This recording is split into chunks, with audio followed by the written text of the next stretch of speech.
동기부여 이론에 대한 거 설명하고 있어요. 36번 문제는. 동기부여 이론은 대표적인 게 두 가지입니다. 하나는 내용 이론이고, 그 다음에 과정 이론, 이렇게 각각 비교해서.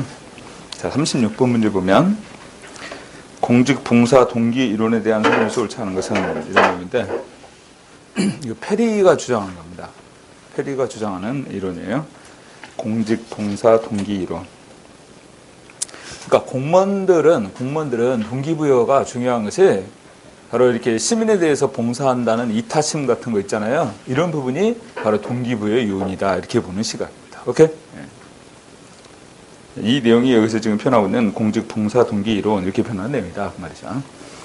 자, 1번에서 공무원은 민간 부분의 종사자와는 다른 가치관을 가지고 있다고 전제하고 있다.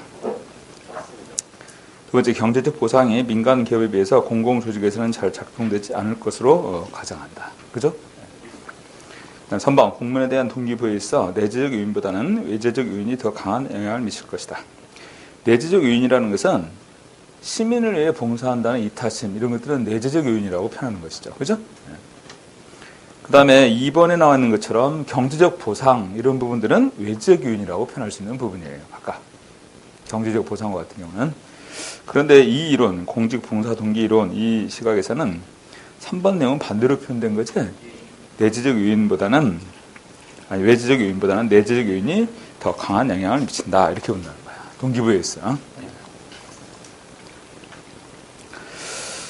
4번, 공무원 입직 이후에 사회화 과정을 통해서 공직, 봉사, 동기의 내재가 가능하다고 본다. 오케이. 자, 36번은 그래서 거리가 있는 내용은 3번이 틀렸습니다. 3번에. 자, 공직, 봉사, 동기 이론 이해되죠? 확인해 주시기 바랍니다. 자, 그 다음에 37번에 나와 있는 건데 과정 이론에 관한 것들이에요.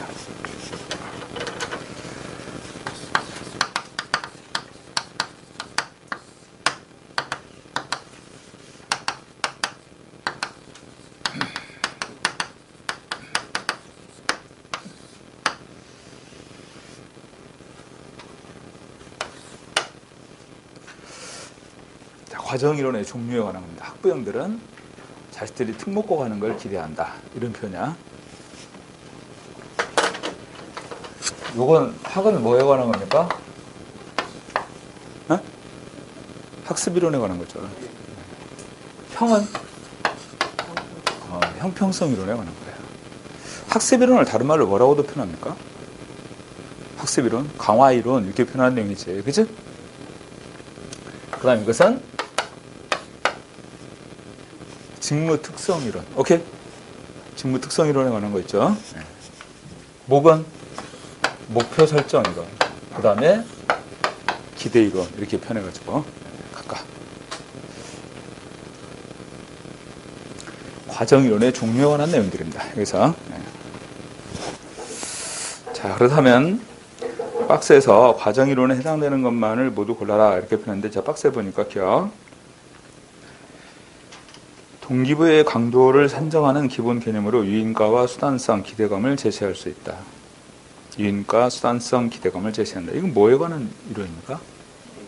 부름의 기대 이론이에요. 부름의 기대 이론에 관한가?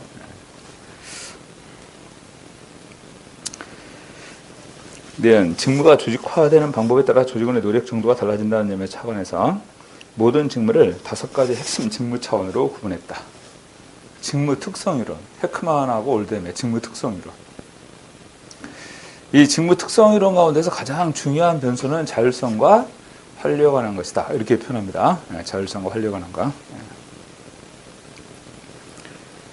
그리고 개인 업적에 따라 보상을 받게 되고 이때 주어지는 보상은 공평한 것으로 지각되어야 하는데 개인이 불공평하다고 인식하게 된다면 만족을 줄 수 없게 된다고 본다.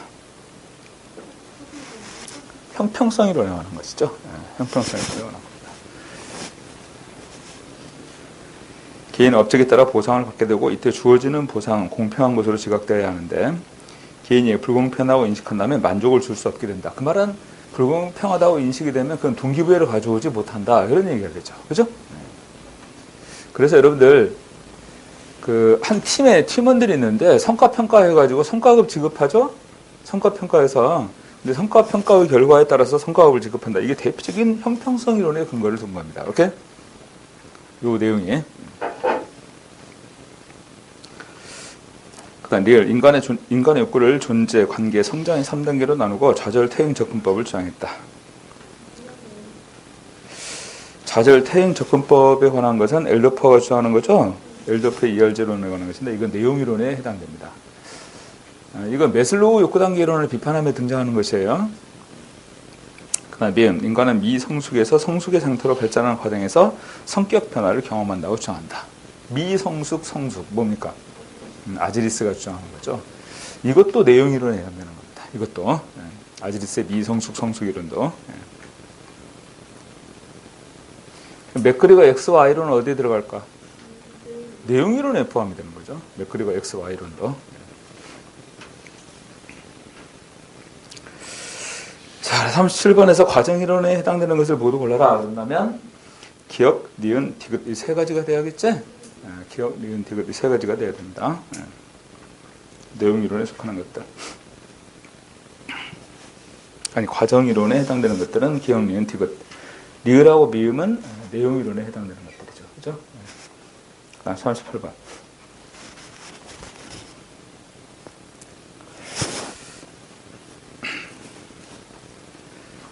맥그리거의 좀 전에 얘기했던 맥그리거 XY론에 있어 X이론의 특징, Y론의 특징, 관리 전략 좀 챙겨두세요.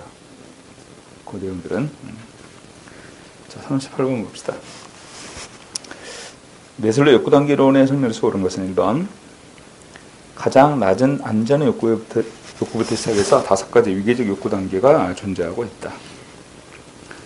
메슬로 욕구 단계론은 5단계에서 나타나는 것인데 생존 욕구, 그 다음에 안전 욕구, 사회적 욕구, 존경 욕구, 자아실현 욕구 이런 단계로 각각. 그걸 수정했던 것이 엘더퍼의 이알지론 이렇게 표현하는 거죠. 가장 낮은 안전의 욕구부터 시작해서 틀렸습니다. 2번 안전의 욕구와 사회적 욕구는 엘더퍼의 이알지론의 첫 번째 욕구 단계인 존재 욕구에 해당한다.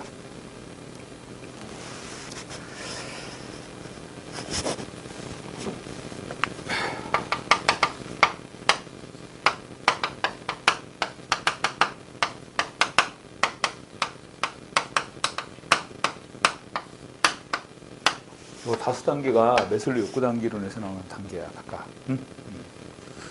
엘더퍼는 이 생존 욕구하고 안전 욕구, 오늘 날씨가 좀 덥다. 그렇잖아? 이 첫 시간부터 땀이 나지? 생존 욕구하고 안전 욕구 일부 합해서 생존 욕구 이렇게 표현합니다. 그죠? 그다음에 안전 욕구 일부하고 사회적 욕구, 그 다음에 존경 욕구 일부, 이것까지 합해서 인간관계 욕구 이렇게 표현하고, 그 다음에 존경의 욕구 일부하고 자아실현 욕구 합해서 성장 욕구 이렇게, 그렇게 거꾸로 올 수도 있다 이렇게 봤다는 거야. 그러면 이번 내용도 보세요. 안전 욕구하고 사회적 욕구는 엘더퍼의 이열지론의 첫 번째 욕구 단계인 존재 욕구에 해당한다. OX 틀렸지? 생존 욕구에서는 지금 저기 나왔는 것처럼 첫 번째, 두 번째 단계 일부에 해당되는 것까지 같이 포함하고 있습니다. 그죠? 네, 각각.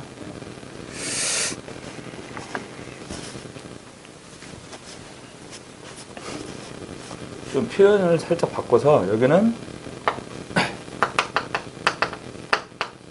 존재 욕구로, 그래서 생존 욕구하고 그 다음에 안전 욕구 일부 이렇게 합해가지고 이것을 여기 방금 얘기했던 생존 욕구 이렇게도 표현했죠. 그죠? 존재 욕구. 2번 틀렸습니다. 3번. 어느 한 단계 욕구가 완전히 충족돼야만이 다음 단계 욕구를 추구하게 되는 것은 아니다. 이게 어느 정도 충족이 되면 그 다음부터는 다음 단계 욕구를 충족하려고 노력하겠지. 생각해봐. 저기 나와 있는 생존 욕구가 어느 정도 충족이 되면 그건 더 이상 동기부여를 가져오지 못하게 됩니다. 그죠? 그래서 이제 다음 단계 욕구를 충족하게 되고, 그러면 위로 올라갈수록 욕구의 강도는 점점 강해진다. OX. 욕구의 강도는 점점 약해지는 거죠. 이게 욕구의 강도가 강하기 때문에 첫 번째 나온 거예요. 오케이? 그래서 위로 올라갈수록 욕구의 강도는 점점 약해지는 것입니다.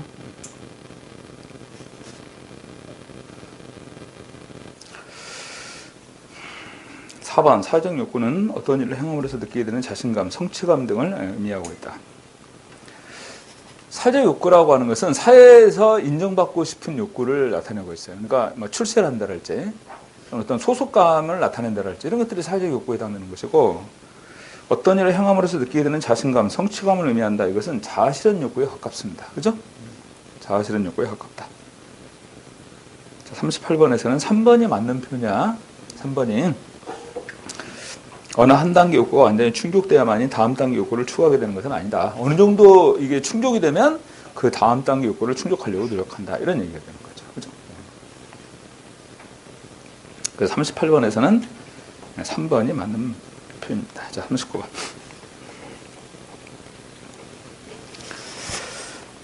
다음 내용이 설명하는 인간관에 부합되는 조직의 관리 전략은, 자, 박스에서 보니까 대부분의 사람들은 본질적으로 일을 싫어하는 것은 아니다.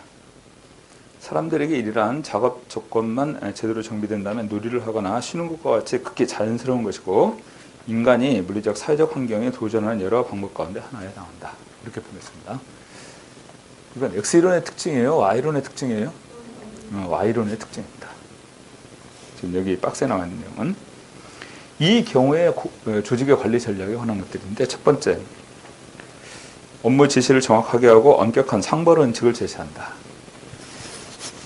당근과 채찍의 전략인데 이것은 X이론의 관점입니다. 두 번째, 업무평가 하위의 10%에 해당되는 직원에 대한 20%의 급여 삭감 계획은 더욱 많은 업무 노력을 이끌어낼 수 있는 방법에 해당한다. 이것도 X이론의 관점이지, 채치가 아니라 채치, 벌을, 징계를 하는 것이다. 이런 얘기죠. 지금 여기 나오는 것은 하위 10%에 해당되는 직원에 대해서 20%의 급여 삭감 계획, 이런 표현이니까. 그죠? 3. 의사결정 시에 부하 직원을 참여시키고 자율적으로 업무를 수행할 수 있도록 해야 한다. 4번, 관리자가 조직 구성원에게 적절한 업무량을 부과해서 수행케 한다. 여기서는 3번 내용이 바로 Y론의 바탕을 두는 관리 전략이다. 이렇게 볼 수 있는 내용입니다. 3번 내용이.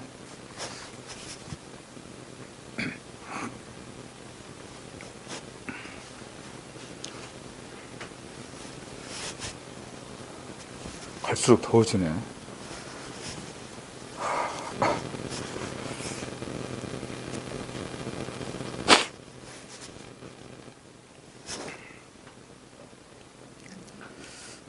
자, 39번에서 그리고 X이론하고 Y론의 인간관의 바탕을 두고 여기에 적합한 관리 전략, 이런 내용들.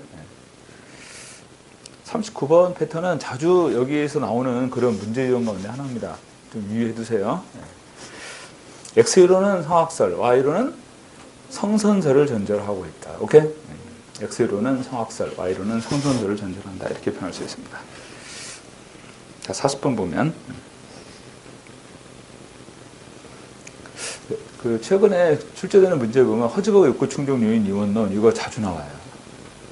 특히 여기서 나오는 여러분들 불만 요인하고 만족 요인에 관한 것들 있잖아. 이거 구분해 정리해 두셔야 됩니다. 허즈버그 욕구 충족 요인 이원론, 불만 요인하고 만족 요인에 관한 것들. 대인관계는 어디에 들어간다? 대인관계는 불만 요인입니다. 상사와 부하의 관계, 이런 것들이 대인관계에 해당되는 거죠. 이건 불만 요인에 속하는 거예요. 조직의 정책은 어디에 들어갈까?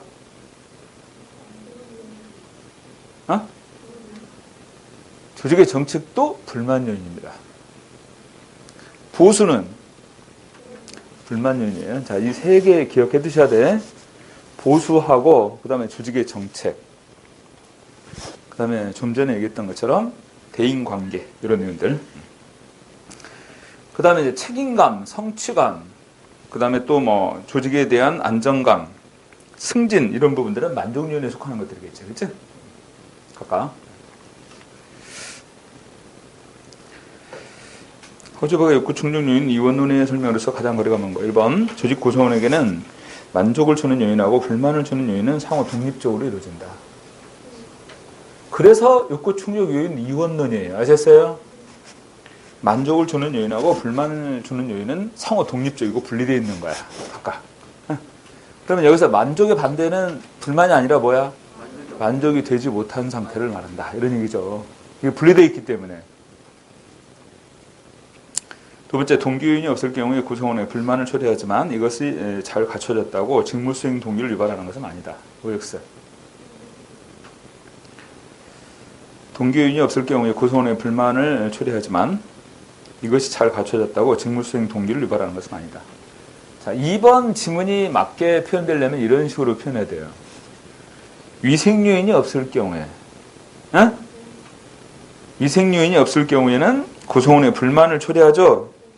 근데 이것이 잘 갖춰졌다고 해서 직무수행 동기를 유발하는 것은 아니다 그 말이야. 왜? 위생 요인이 갖춰진다는 것은 불만이 사라지는 것이죠, 그냥. 그죠? 동기부여를 가져오는 요인은 아니야. 그렇기 때문에 2번 표현은 이 표현이 옳게 표현되려면 위생 요인이 없을 경우에 구성원의 불만을 초래하지만 이것이 잘 갖춰졌다고 직무수행 동기를 유발하는 것은 아니다. 이 표현이 맞습니다. 이렇게 한다면. 2번 틀렸어요. 3번 환경에 관한 것으로 직무에 불만을 느끼게 하거나 혹은 예방하는 데 작용하는 요인을 위생 요인이라고 한다. 4번 만족의 반대는 불만이 아니라 만족이 없는 상태에 관한 것이다. 아까 표현했던 것처럼 만족의 반대가 되는 것은 만족이 없는 상태가 됩니다. 오케이? 자, 좀 전에 언급했던 것처럼 불만 요인에 해당되는 것 세 가지. 조직의 정책, 보수, 대인관계 기억해둔다. 자, 40번의 정답 몇 번? 2번이 됩니다. 자, 41번.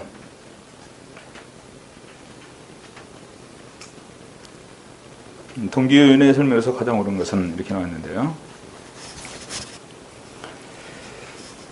이번 머슬로우는 욕구를 하위 욕구부터 상위 욕구까지 총 5단계로 구분하고 하위 욕구를 충족하게 되면 상위 욕구를 추구하게 되지만 하위 욕구인 생기 욕구하고 안전 욕구는 충족되더라도 필수적 욕구로 동기 유발이 지속된다고 주장했다.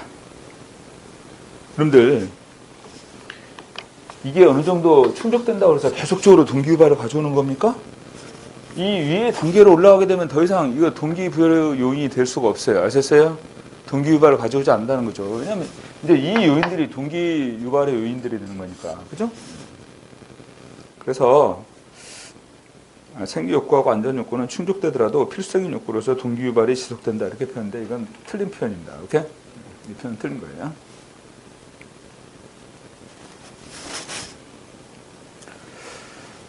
사회적으로 어느 정도 출세하고 또 안정된 지위를 갖고 있는 이런 사람은 이런 생기 욕구나 안전 욕구는 더 이상 동기부여 요인이 될 수가 없는 것들이잖아요. 그죠? 이런 부분들은. 이번 허즈버그 욕구 충족 요인 이원론은 불만 요인은 개인의 불만족을 방지하는 효과를 가져오는 요인으로서 충족이 되지 않는다면 심한 불만을 일으키지만 충족이 되면 강한 동기 요인이 된다. 틀렸어요, 이것도. 그죠? 불만 요인이 이게 이제 여기서 충족이 되지 않으면 심한 불만을 일으키지만 충족이 되면 강한 동기부여를 가져오는 겁니까? 동기 요인이 되는 거예요? 단지 그건 불만이 사라지는 것 뿐이야. 오케이? 동기부여를 가져오는 건 아니잖아요. 3번 넬더퍼의 이할제로는 머슬로우의 그 욕구 5단계 이론과 달리 욕구의 추구는 본질적으로 일어날 수 있겠지만 두 가지 이상의 욕구를 동시에 추구하기도 한다고 주장한다. 아까 여기서 지금 표현했던 것처럼 이 욕구에서는 바로 이런 욕구가 동시에 나타난다는 얘기예요.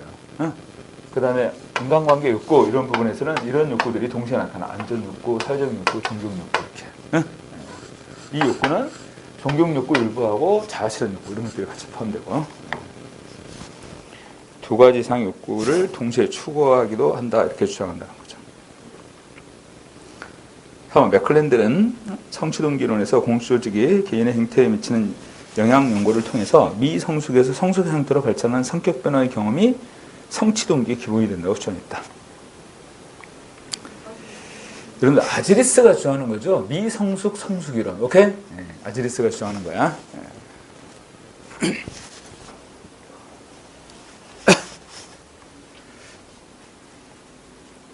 자, 41번에서 옳은 것은 정답이 3번이 되어야겠죠. 3번이. 자, 42번.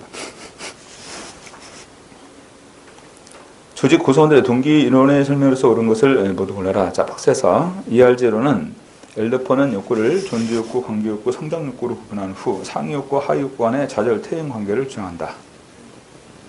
좌절 퇴행 관계를. 그러니까 거꾸로 올 수 있다. 그런 면에서 좌절 퇴행 관계 이렇게 표현하는 거예요. 이은 X와 Y론에서 맥그레거의 X이론은 매슬로우가 주장하는 욕구 계층 가운데 주로 상위 욕구를, Y론은 주로 하위 욕구를 중요시했다. 반대로 표현된 거죠? 반대로 표현된 거야.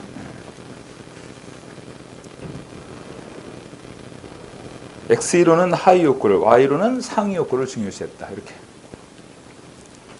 디귿 형평성 이론은 애담스는 자기의 노력과 그 결과로 얻어지는 보상을 중고의무라고 비교해서 공정하다고 인식할 때 동기와 유발된다고 주장한다. 의역스. 애담스의 공정성 이론, 형평성 이론에서는 자기의 노력과 결과로 얻어지는 보상을 중고의무라고 비교해서 공정하지 않다고 인식할 때, 아셨어요? 공정하지 않다고 인식할 때 공정한 쪽으로 동기부여를 가져온다. 오케이? 공정하지 않다고 인식할 때 공정한 쪽으로 동기부여를 가져온다는 겁니다.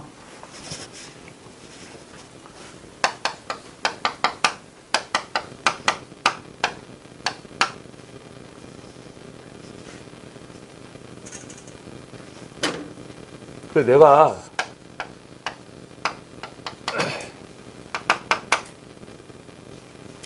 노력을 5만큼 하고 결과는 8에 주어졌어요. 이렇게. 근데 이 중고인물이라고 하는 이 친구는 노력을 4만큼 하는데 주어지는 결과가 8에 주어졌단 말이야. 이렇게 되잖아요. 일치가 서로 안 된다는 거야. 이렇게 노력을 더 많이 했는데 보상은 똑같이 주어졌잖아. 그럼 이거 불공정하다고 인식할 거 아니겠어요? 그럼 이게 공정한 쪽으로 동기부여를 가져온다는 거야. 이렇게. 오케이? 응. 그래서 조직에 요구하는 거야. 요것을 8이 아니라 10 이렇게 해달라. 그래서 이렇게 되면 어때요? 이게 서로 일치되게 됐죠? 그러면 더 이상 동기부여를 가져오지 않는다. 그런 얘기야. 오케이? 이렇게 됐을 때. 그렇기 때문에 디귿의 내용에서 형평성 이론에서 애담스는 자기의 노력과 그 결과로 얻어지는 보상을 중고의무라고 비교해서 공정하다고 인식할 때 동기가 유발된다고 주장했다. 틀렸잖아. 응? 네, 틀렸어요. 공정하지 않다고 인식할 때. 오케이? 디귿에 나와 있는 이 표현 좀 유의해 두셔야 됩니다. 리얼. 기대로는 부름은 보상에 대한 매력, 결과에 대한 보상, 그리고 결과 발생에 대한 기대감에 의해서 동기유발의 강도가 좌우된다고 보았다. 아까 부름의 기대론에 관한 것들이죠. 자, 여기서 옳은 설명 이렇게 표현한다면 기억하고 리얼 두 가지가 됩니다.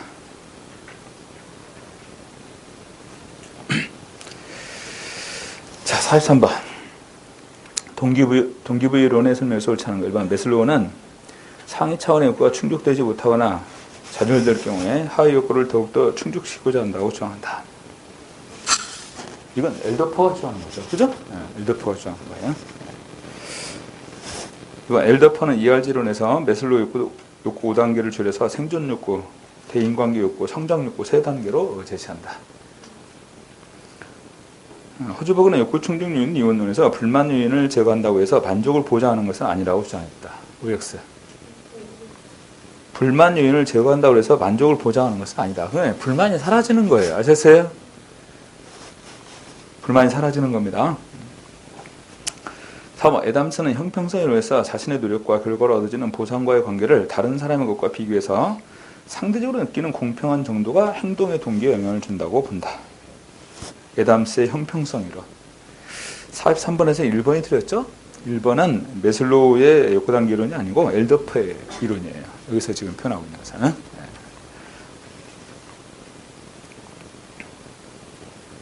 자, 동기부여 이론에 관한 내용들.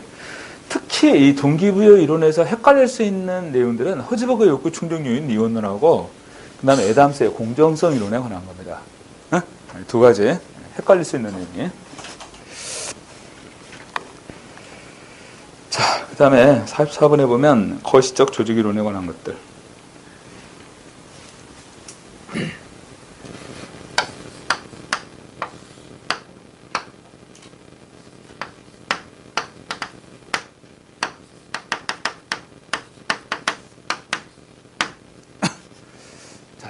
거시적 조직 이론은 이렇게 표현했어. 구조경, 전자, 공 이렇게 비교했습니다. 이쪽은 결정론에 관한 것이었죠. 이쪽은 뭐였어요? 이것은 임의론에 관한 거.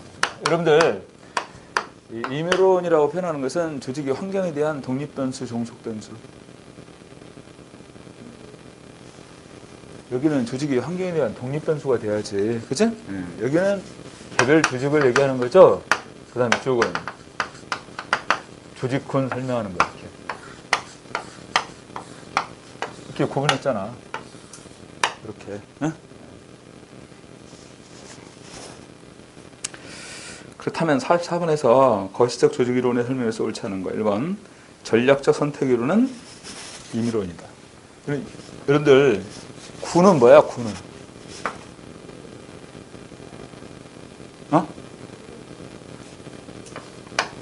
구조적 상황 이론이죠. 그죠? 이것은 전략적 선택 이론이에요. 이것은 자원 의존 이론. 이것은 조직권 생태학 이론. 이건 조직 경제학. 이것은 공동체 생태학 이론. 이렇게 얘기했습니다. 응?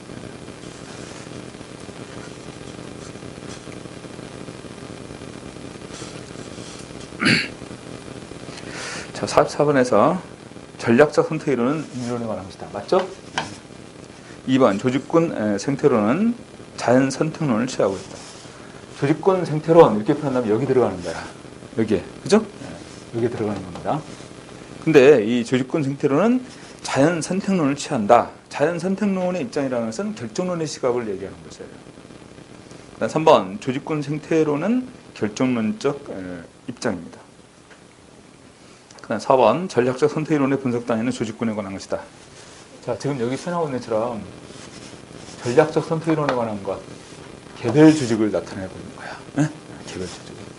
자, 요거 구분하면 여기 답이 나옵니다. 아셨어요? 구조경, 전자공 이렇게 해서. 자, 44번에서는 4번이 거리가 있다.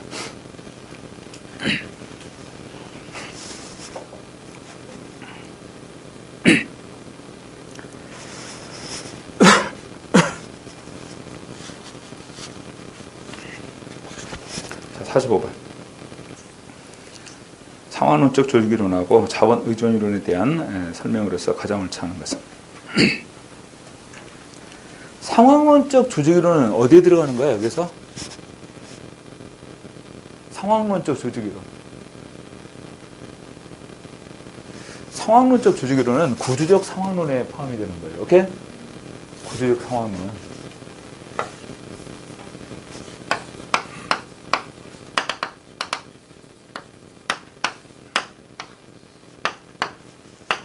조직 구조가 있으면 이 조직 구조는 이 상황적인 조건에 의해서 결정된다는 얘기입니다. 환경이 안정적이면 기계적 조직이 적합해, 유기적 조직이 적합해. 기계적 조직. 상황이 매우 유동적이고 변화가 심하다 이렇게 판단한다면 유기적 조직 구조가 더 적합하겠지? 그러니까 이 상황 조건에 따라 적합한 조직 구조는 달라진다 이렇게 보는 거지. 이게 구조적 상황론인데 지금 여기 표현하고 있는 상황론적 조직이론 이 표현이에요. 오케이? 자, 지금 여기서 얘기하고 있듯이 상황론적 조직이론하고 자원의존이론의 설명으로서 가장 옳지 않은 것은 1번 자원의존이론은 어떤 조직도 필요로 하는 자원을 모두 획득할 수 없다는 것을 전제로 삼는다. 그래서 그 조직이 필요한 자원을 예를 들어서 M&A를 한다랄지 아니면 다른 조직하고 제휴를 맺어서 필요한 자원을 획득한다랄지 이런 식으로 해서 그 조직이 필요한 자원을 확보할 수 있도록 해야 됩니다. 두 번째, 상황론적 조직이론에서는 모든 상황에 적합한 최선의 조직화 방법은 존재하지 않는다고 전제하고 있다. OX. 자, 보세요. 모든 상황에 적합한 최선의 그런 조직은 존재할 수가 없어요. 아셨어요? 왜냐하면 상황 조건에 따라 그때그때 달라져야 될 거 아닌가. 그래서 상황론적 조직이론은 모든 상황에 적합한 최선의 조직화 방법은 존재하지 않는다. 이렇게 표현하고 있다고 그러죠. 3번. 자원 의존이론은 조직이 생존과 발전에 필요한 자원을 환경에 의존하고 있기 때문에 조직을 환경과의 관계에서 피동적 존재로 보고 있다. 자, 여기 보세요. 이게 자원 의존이론에 관한 거죠? 임의론의 시각이야. 됐어? 그러면 조직은 환경에 대해서 피동적인 존재가 아니라 능동적인 존재입니다. 능동적인 존재죠.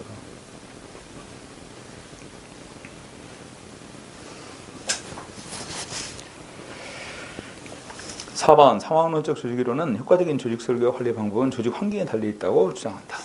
그러겠죠? 효과적인 조직 설계와 관리, 이 조직 설계에 있어서 조직 설계와 관리 방법 이런 부분들은 이 상황 조건에 따라서 아까 좀 전에 얘기했던 것처럼 이렇게 안정적인 상황에서는 기회적 구조, 유동적이고 변화가 심하면 유기적 조직 구조 이런 식으로. 자, 45번에서는 3번이 틀렸습니다. 오케이? 3번이 틀렸어요. 자원 의존이론, 그 다음에 상황론적 조직이론. 상황론적 조직이론은 구조적 상황론, 이걸 표현하고 있는 겁니다. 그래서 이 이론에 반발해서 이렇게 나온 거예요. 전략적 선택이론, 자원 의존이론, 이런 부분들이. 오케이? 전략적 선택이론에 관한 것은 조직 구조는 최고 관리자가 선택한 전략에 따른다. 이렇게 표현하는 것이죠. 그죠? 자원 의존이론에 관한 것도 이 이론의 반발로 나온 겁니다. 각각. 자, 45번에서는 3번 내용이 거리가 있다. 자, 46번. 조직이론의 설명에서 옳은 것을 모두 고르면 이렇게 나왔는데, 자, 박스에서 보면 기억. 베버에 있어서 베버의 관료제 이론에 따른다면 규칙에 의한 규제는 조직의 계속성하고 안정성을 제공하게 된다.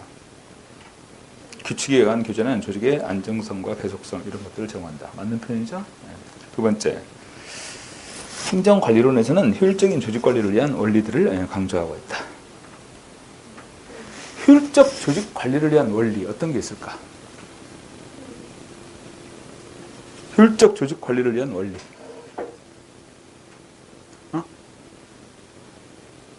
이 행정관리론의 입장에서 이제 제시된 그런 원리들이에요. 행정관리론 등장하면서 언제 등장하는 겁니까?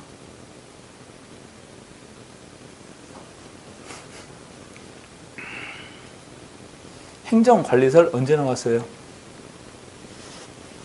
행정관리설.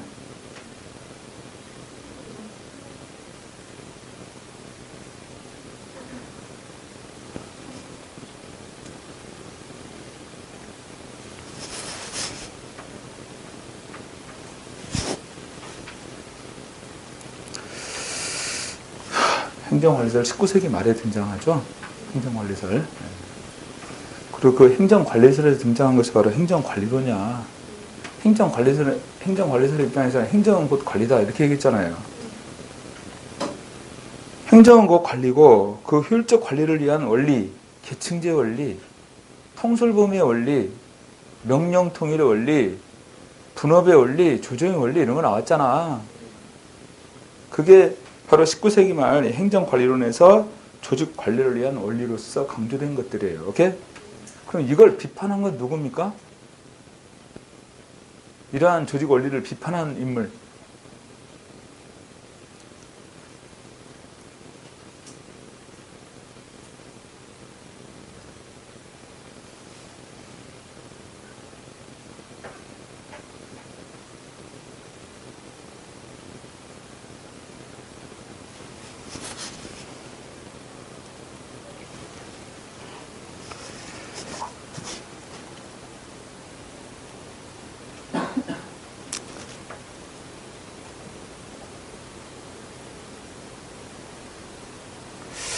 정말 딜레마네요.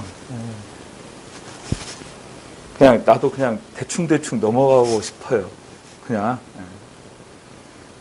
왜 이런 일이 벌어졌냐면 여러분들 그 기본 이론 강의할 때 행정학 시간이 적잖아요. 몇 시간 안 되잖아. 그러니까 자세히 설명을 할 수가 없잖아. 주어진 시간에 진도를 끝내야 되니까. 무슨 말인지 알겠어?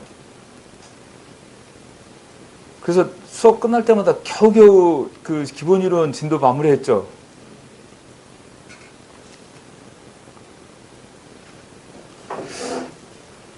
정말로 수업을 하는데 제대로 자세히 좀 설명하고 여러분들을 이해시키고 할 수 있는 그런 기회가 거의 없었어요.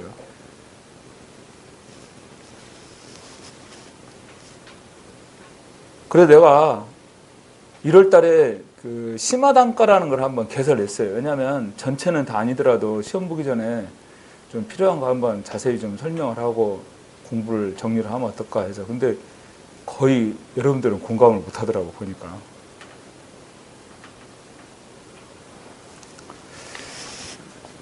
여러분들은 공부를 많이 했다고 생각하는지 모르지만 지금 내가 질문한 이 46번의 그 질문은요, 아주 기본적인 거예요. 아주 기본적인 겁니다. 근데 그 기본적인 것조차도 대답을 못하고 있잖아, 지금 여러분들. 그죠? 그러니까 기본적인 것이 안 돼 있는 거야, 공부를 하는 데 있어서. 제대로 안 돼 있는 거예요, 기본적인 것들이.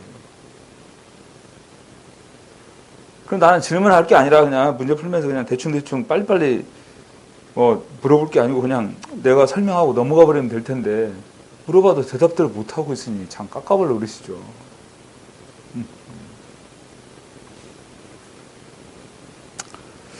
아, 참 나도 깝깝하고 여러분도 깝깝할 것 같아.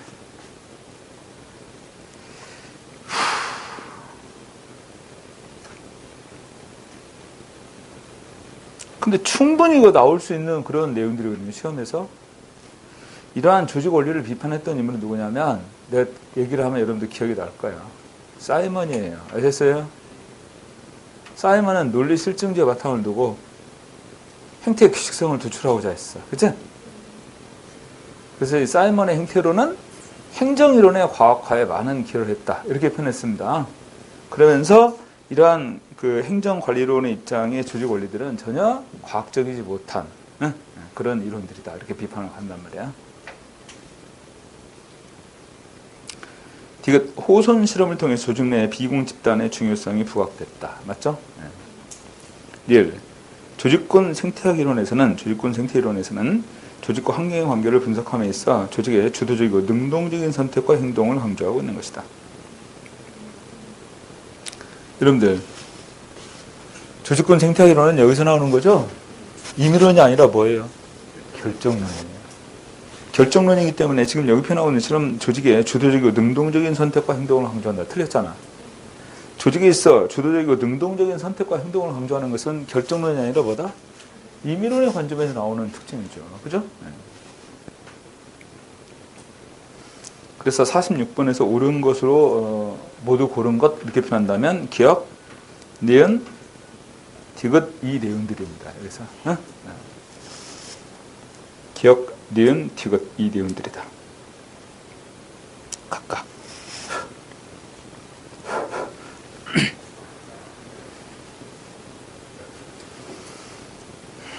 자, 47번 봅시다. 조직권 생태이론에 대한 설명에서 옳지 않은 것은 이렇게 나왔는데 1번 조직은 환경을 선택하는 능동적 존재로 볼 수 있다. 이것도 지금 46번 문제나 거의 그 비슷한 유형이라고 볼 수 있어요. 내용 자체에 있어요. 그죠? 조직은 환경을 선택하는 능동적 존재가 아니라 여기는 환경 조건에 의해서 결정되는 피동적 존재에 해당합니다. 오케이? 여기 나온 거니까. 결정론의 입장이잖아. 1번 틀렸어요. 2번 조직 변화는 종단적 분석에 의해서만 검증 가능하다고 전제한다. 내가 조직권 생태학 이론 설명할 때 이런 식으로 설명을 했어요. 여러분들한테. 조직권 생태학 이론 설명할 때.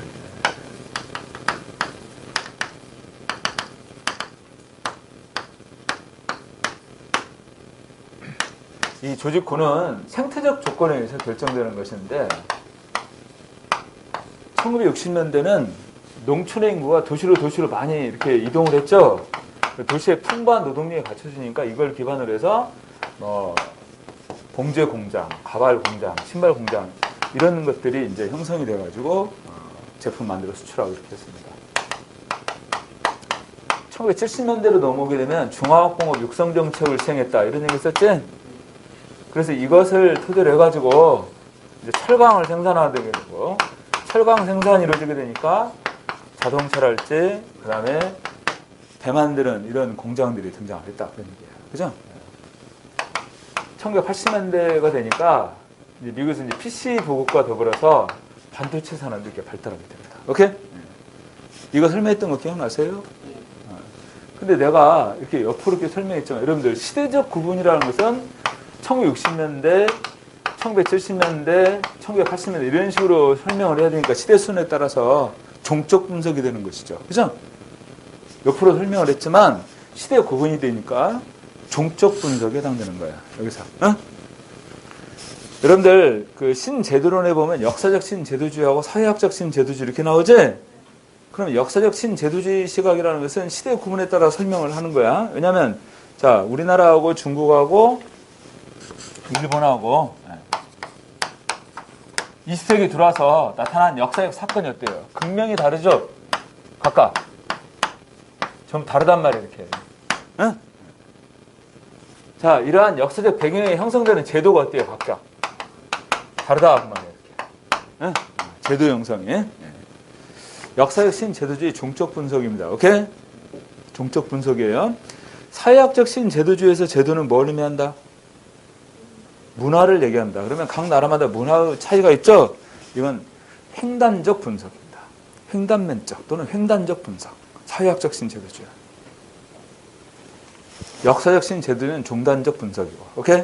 그렇듯이 이 조직군 생태학 이론도 마찬가지. 2번 조직 변화는 종단적 분석에 의해서만 검증 가능하다고 전제한다. 오케이? 맞는 편이에요. 3번 조직이 생겨나고 없어지는 원인을 환경적인 적합도에서 찾고 있다. 조직이 생겨나고 없어지는 원인은 환경적인 적합도. 그러니까 환경에 적합한 조직은 살아남겠죠. 근데 환경 조건에 적합하지 않은 조직은 생존할 수가 없어요. 그렇게 되면 4번 전략적 선택이랄지 집단적 행동의 중요성을 경시하고 있는 것이다. 여러분들 전략적 선택 여기서 강조하는 거 아니야? 전략적 선택이론 여기에서 그렇잖아요. 그 다음에 이 조직권 생태학이론은 그 밑에 나와 있는 것처럼 전략적 선택에 관한 걸 할지 집단적 행동의 중요성을 경시하고 있다. 이런 표현을 하고 있습니다. 왜냐하면 개개의 이 조직들 있잖아요. 여기 조직들, 이 조직들 간에는 서로 치열하게 경쟁이 이루어지거든요. 여기서 살아남기 위해서. 그죠? 이 안에 있는 조직군들은. 근데 공동체 생태학 이론에서는 지금 여기 표현하고 있는 것은 집단적 행동의 중요성을 강조합니다. 오케이? 공동체 생태학 이론. 이 공동체 생태학 이론에서는 뭘 강조하는 거냐면 클러스터를 강조하고 있어. 어?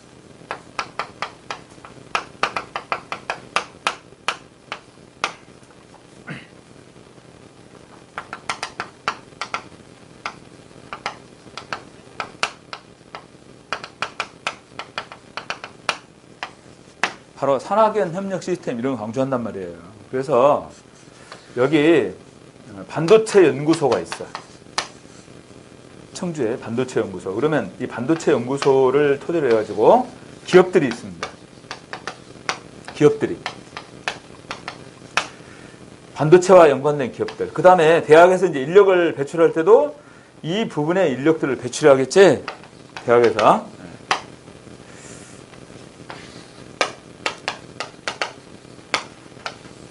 그 다음에 정부는 이 부분에 필요한 지원도 하고, 그 다음에 뭐 금융기관들은 필요한 자금도 제공하고, 그 다음에 법률기관은 바로 여기 이제 뭐 어떤 성과물이 나오면 특허를 낸다랄지 이런 식으로 해서 법적 보호도 해주고 이런 것들이 하나의 공동체를 형성하는 겁니다. 오케이? 이걸 클러스터라고 표현해요. 산학연 협력 시스템 이렇게 표현해가지고. 그래서 이런 경우는 집단적 행동의 중요성을 강조한다. 오케이? 공동체 생태학이론에서는, 근데 조직군 생태학이론에서는 바로 이렇게 조직들 간에 치열한 경쟁을 바탕으로 하고 있기 때문에 집단적 행동의 중요성, 이것은 뭐 크게 나타나지 않습니다. 이런 부분들은.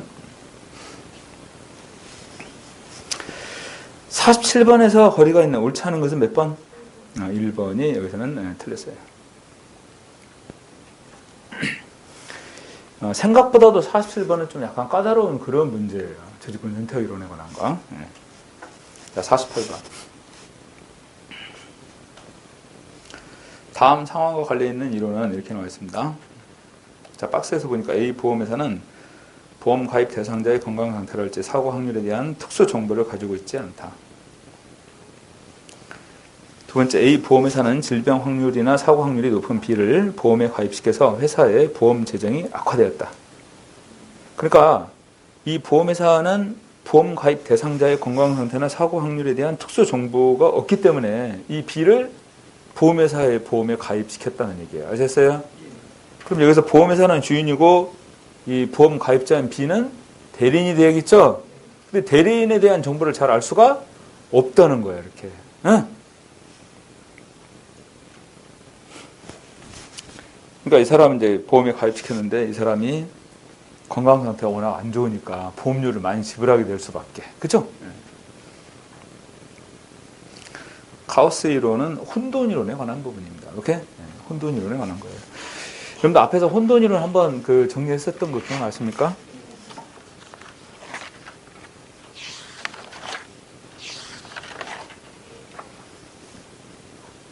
(25쪽의 9번) 문제가 혼돈 이론에 관한 거였어요. 카오스 요리 이렇게 표현하죠. 25쪽의 9번 문제. 요거 다시 한번 체크해 둔다. 오케이? 다시 한번 체크해 주세요.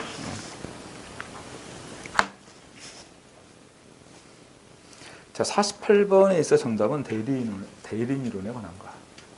그래서 근데 대리인을 두게 되면 대리 손실이 발생하죠. 대리 손실의 대표적인 것은 뭡니까? 대리 손실의 대표적인 것은 역선택하고 도덕적 개혁을 하는 것이다. 네? 역선택하고 도덕적 개혁을 하는 것.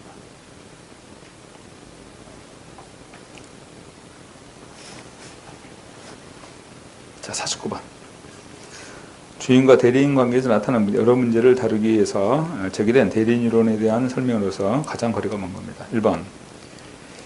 주인, 대리인 모두 자신의 이익을 극대화하고자 하는 합리적 행위자에 해당한다.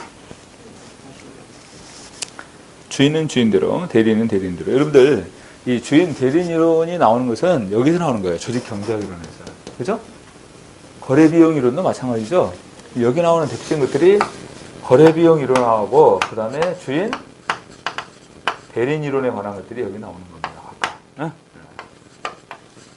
여기에서 나오는 것들이.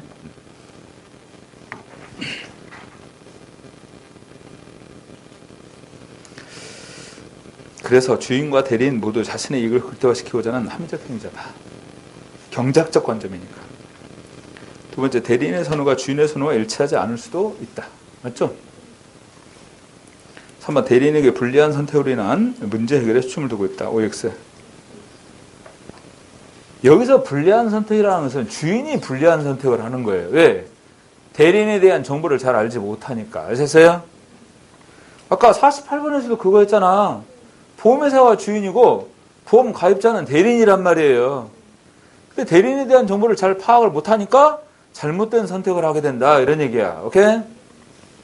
그래서 49번에서 3번에서 대리인에게 불리한 선택으로 인한 문제 해결에 초점을 두고 있다. 이렇게 표현했는데 주인에게 불리한 선택으로 인한 이런 표현이 돼야 됩니다. 오케이?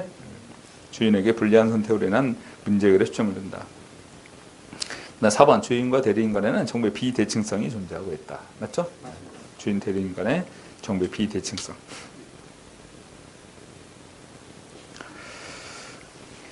주인보다는 대리인이 보다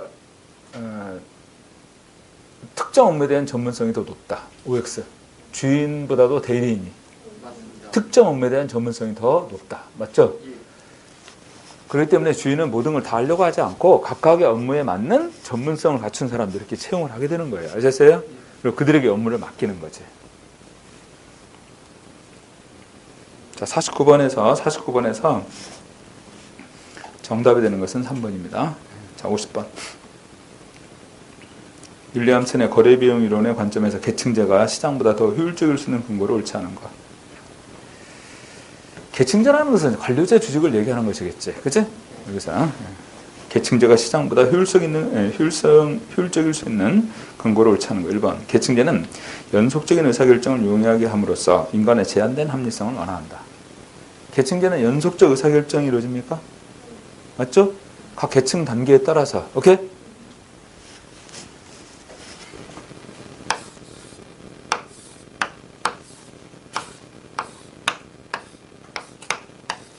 자, 여기서 기한을 작성해서 올려요. 또 기한 작성해서 올리고. 여기서 최종적으로 여기서 결정이 될 거 아니야. 각 단계에서 기한을 쭉 확인하면서 문제가 있으면 시정하고 수정하고 이렇게 할 거 아니겠어요. 그렇게 되니까 연속적 의사결정을 용이하게 함으로써 인간의 제한된 합리성을 완화한다. 두 번째, 계층제는 집합적 의사결정의 외부 비용을 감소시킨다. 외부 비용이란 집행 과정에 들어가는 비용을 외부 비용이라고 합니다. 아셨어요? 자, 여기서 계층제에서 여기서 이제 결정을 했습니다. 근데 이 안에 있는 구성원들에 의해서 결정을 하는 거죠. 그러니까 집행하는 데는 협력을 확보할 수가 없게 되니까 집행 비용이 많이 들어가는 겁니다. 오케이? 그렇잖아요. 그러니까 외부 비용은 많이 증가하는 거야. 이런 경우에는. 외부 비용은. 그래서 계층제는 집합적 의사결정의 외부 비용을 감소시킨다. 그러니까 결정하는 데는 쉽고 적은 비용으로 결정을 할 수 있어요. 빨리. 왜? 이 안에서 하게 되니까 시민 참여 없이. 그렇지만 이것을 집행하는 과정에는 시민들의 협력 확보가 어렵게 되니까 많은 시간과 비용이 들어간다. 오케이? 그게 외부 비용이니까요. 외부 비용은 집행에서 들어가는 집행을 위한 비용. 오케이? 이게 외부 비용에 해당하는 겁니다. 3번 계층제는 불확실성을 감소시킨다. 계층제가 불확실성을 감소시키는 건 뭐냐면 여러분들 여기서 말하는 불확실성의 감소는 환경에 대한 불확실성의 감소가 아니에요. 아셨어요? 조직 내에서 불확실성이 감소된다. 이렇게 보는 거야. 조직 내에서. 왜? 조직 구성원들 전체가 다 참여하게 되는 거니까. 조직 내의 불확실성이 감소되는 겁니다. 환경에 대한 불확실성이 아니에요. 4번 계층제는 정보 밀집성 문제를 극복할 수 있다. 보세요. 정보의 밀집성이라는 것은 어느 한쪽으로 정보가 집중되는 거죠. 근데 보세요. 모든 사람들이 다 이렇게 참여해가지고 결정이 이루어지게 되니까 정보를 다 공유하고 있게 되잖아. 그죠? 그래서 정보의 밀집성 문제를 극복할 수 있다. 맞는 표현입니다. 그래서 50번 문제에서 계층제가 시장보다 효율적일 수 있는 근거로 옳지 않은 것 이렇게 표현한다면 여기서는 두 번째 내용이 된다. 집합적 의사결정이 외부 비용은 집행을 위한 비용이라고 해서 이걸 증가시킨다. 오케이? 이 부분을. 지금 이 시간에 풀었던 것이 제일 앞에 나왔던 게 동기부여 이론에 관한 것이 나오고, 그 다음에 두 번째 나온 것은 조직과 환경에 관한 내용이었어요. 이게 조직과 환경에 관한 것이었어요. 이 내용이. 그죠? 거시 조직 이론 해가지고. 그 다음 51번 문제부터는 조직 관리론에서 리더십, 갈등, 그 다음에 의사전달 이런 내용들이 나옵니다. 오케이? 리더십, 갈등, 의사전달 이 내용들이 바로 조직 관리하고 연관되는 것들이야. 잠깐 쉬었다 여기 들어가겠습니다.